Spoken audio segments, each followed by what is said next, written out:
Gənclər arasında yayılmış ən ciddi xəstəliklərdən və ən ciddi problemlərdən biri də göz xəstəlikləri və göz zəifliyidir. Görəsən ictimaiyyət, həm də həkimlər buna nə deyir? İndi isə həkim rəylərini öyrənməyə keçək. Göz xəstələrinin içində harca 70-80% uzaqdan görmədən əziyyət çəkən xəstələr üstünlük təşkil edir. Bu elmi dildə adı miyopiyadır. Miyopiya 3 qrupa bölünür. Yəni stadiyalarına görə zəif dərəcəli miyopiya, orta dərəcəli miyopiya, yüksək dərəcəli miyopiya. Zəif dərəcəli miyopiya, deməli, -3-ə qədər görməsi zəif olan xəstələrə aid edilir. -3-dən -6-ya qədər orta dərəcəli miyopiya, -6 və -7 və ondan yuxarı xəstələr isə, görməsi zəif olan xəstələr isə yüksək dərəcəli miyopiyalı xəstələr tipinə aiddir. Deməli, burada irsi faktor rol oynayır. Hardasa 50% irsi faktor rol oynayır.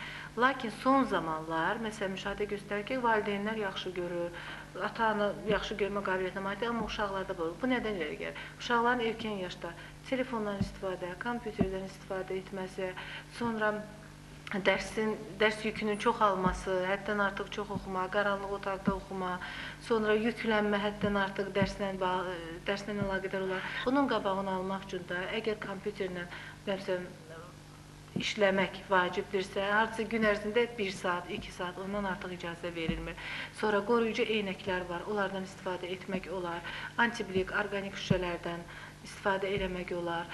Sonra dərs oxuyarkən əlverişli mühit seçmək, yəni işıqlı otaqda, işığın sağdan düşməsi vacibdir.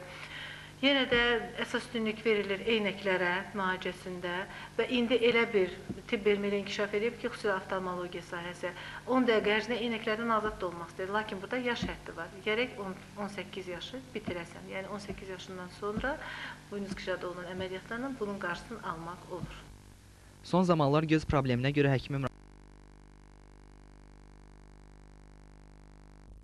Mənim nəvələrim də hamısı indi kompüterdə oynayırlar. O kompüter çox ziyan verir.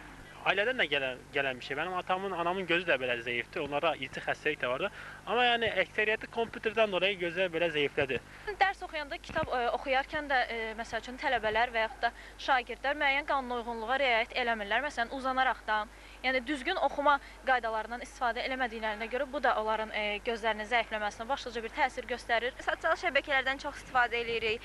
Ən böyük də problem odur ki, Xerox-dan çox istifadə edirik. O kserokopiyalar əməli hazırlanmırmı, nədir, bilmirəm. Yaxşı deyil də, gözü ziyan eləyir. Uşaqların çox televiziyadan istifadə etməkləri, yaxından kitabları yaxından oxumaqları, ya işığın o düz olmaması, işıq elə olmalıdır ki, bir münasib şəraitdə kitaba düşməli ki, uşaq ondan istifadə eləsin, ya Facebookdan çox istifadə, ya kompüter dallarında çox əyləşməkləri və bir daha çox müdavim istifadə eləməkdə məncə belə gəlir ki, səbəbləri bahis ola bilir. Texnika o qədər inkişaf eləyib, kompüterdə, telefondur, nə bilim, nədir, onların böyük təsiri var.